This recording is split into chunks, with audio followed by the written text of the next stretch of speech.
बबलू की उम्र 10 साल थी। इसे बाहर की चटपटी चीज़ें खाने का बहुत चस्का था। घर का खाना इसे जहर लगता। मम्मी पापा उसे बहुत समझाते, मगर उसे तो ज़रा समझ ना आती। एक दिन बबलू स्कूल से घर आया। मम्मी मम्मी मुझे भूख लगी है। हाँ हाँ बेटा, मैं अभी अपने बेटे के लिए पराठा बनाती हूँ। नहीं नहीं, मुझे नूडल्स खाने हैं और पेप्सी भी पीनी है। ये चीजें तो घर में नहीं पड़ी बेटा। लाओ, मुझे पैसे दो, मैं बाहर से ले आता हूँ मम्मी। इस तरह बबलू ने घर का खाना नहीं खाया और मम्मी से जिद करके पैसे लेके बाहर को चल दिया। इसी शाम मम्मी ने आलू गोभी की सब्जी और रोटी बनाई थी। मम्मी पापा और बबलू डाइनिंग टेबल पर बैठे थे। बबलू को तो घर का खाना ज़रा मज़ेदार ना लगता था। वो खाना खा ही नहीं रहा था। क्या हुआ बबलू बेटा, खाना क्यों नहीं खा रहे तुम? मुझे आलू गोभी की सब्जी नहीं पसंद पापा। तो क्या इतनी रात को तुम्हारे लिए पिज्जा ऑर्डर करूं मैं? चुपचाप खाओ इसे। बबलू से खाना खाया ही नहीं जा रहा था। इसका दिल तो पिज़्ज़ा और पास्ता में ही अटका हुआ था। इसने मम्मी पापा की नज़रों से बचाकर रोटी और आलू गोभी की सब्ज़ी करीब ही पड़े गुलदान में डाल दी और अपने कमरे को चल दिया। अगले दिन बबलू स्कूल के लिए तैयार हो रहा था। मम्मी बबलू के लिए दूध लेकर आई। दे बेटा, दूध पी ले। नहीं मम्मी, आपको पता है ना कि मुझे दूध नहीं पसंद, मैं नहीं पीऊंगा इसे। तुम घर का कुछ भी नहीं खाते बबलू।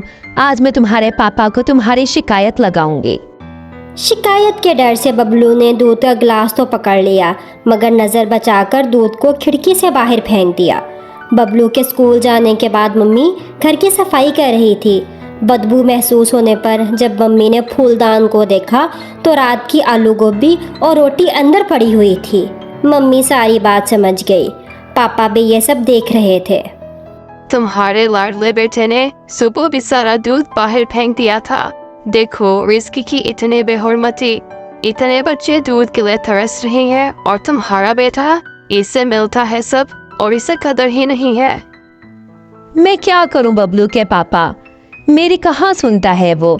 स्कूल के तमाम बच्चे इससे पढ़ाई में कदमे आगे ही निकलते जा रहे हैं। इसकी सेहत भी दिन ब दिन गिरती जा रही है।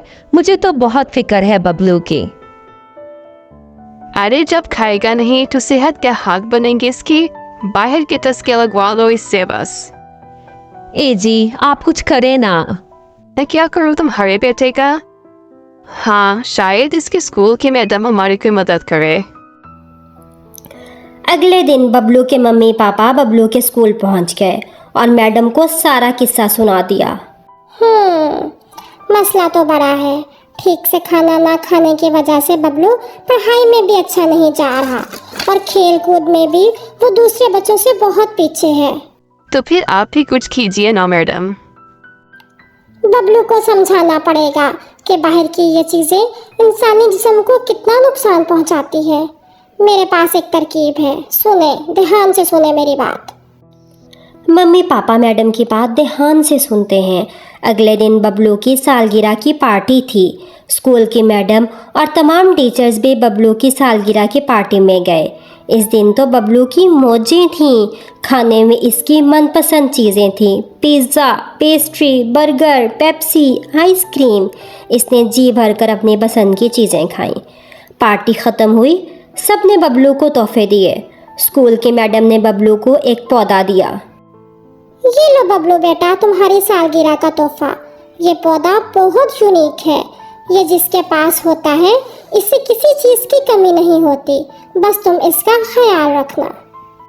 बबलू को वो पौधा बहुत पसंद आया। पार्टी ख़त्म हो गई, सब अपने अपने घरों को चले गए। बबलू भी अपने पौधे को लेकर अपने कमरे में सोने को चला गया। अगले दिन, मम्मी थोड़ा पानी देना, मुझे इस पौधे को पानी देना है। पानी क्यों? पेप्सी डालो ना तुम इसे।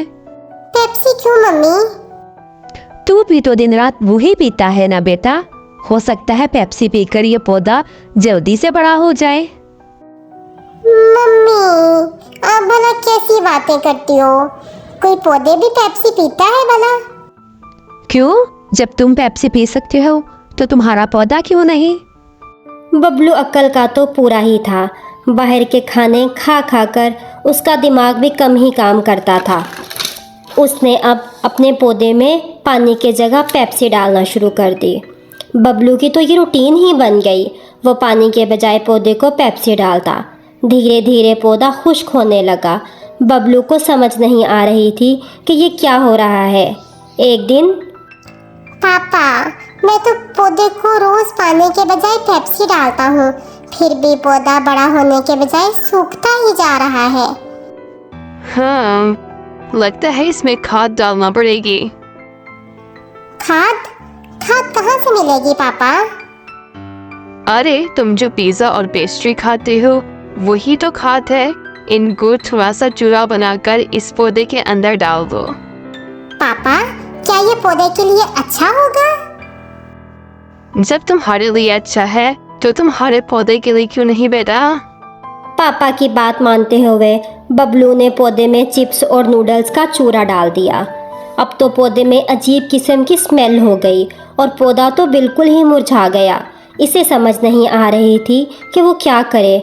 वो अपने कमरे में परेशान बैठा रो रहा था। ये उसकी मैडम का तोहफा था और उसे बड़ा अजीज था। तभी इसके मम्मी पापा आए। तुम्हें पता है बबलू, तुम्हारे पौधे की ये हालत क्यों हुई? तुमने इसमें पानी के बजाय पेप्सी डाली और खाद के बजाय चिप्स, नूडल्स और पिज़्ज़ा डाला। इन्हीं चीज़ों ने इसे बहुत नुकसान पहुंचाया, जैसे ये चीज़ें तुम्हारे जिस्म को नुकसान पहुंचाती हैं। जिस तरह पौधे को सही खाद और पानी नहीं मिला और वो वक्त से पहले ही मुरझा गया, इस तरह तुम्हारे जिस्म को जब सही खाना नहीं मिलेगा तो वो अंदर से कमजोर हो जाएगा। तुम पढ़ाई में, खेल कूद में अपने तमाम दोस्तों से पीछे रह जाओगे बेटा।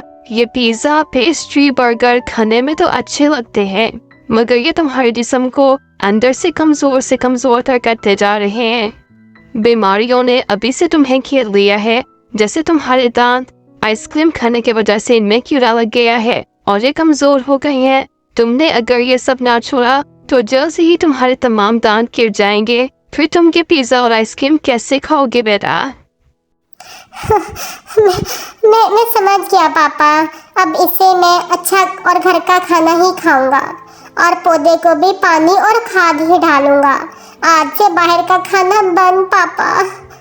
इस दिन से बबलू को अकल आ गई। इसने बाहर के बजाय घर का खाना खाना शुरू कर दिया और अपने पौधे को भी पानी और खाद डालने लगा। कुछ ही वक्त में पौधा तो बहुत बड़ा हो गया और बबलू की सेहत भी बहुत अच्छी हो गई और स्कूल में भी इस साल क्लास में उसने फर्स्ट पोजीशन हासिल की।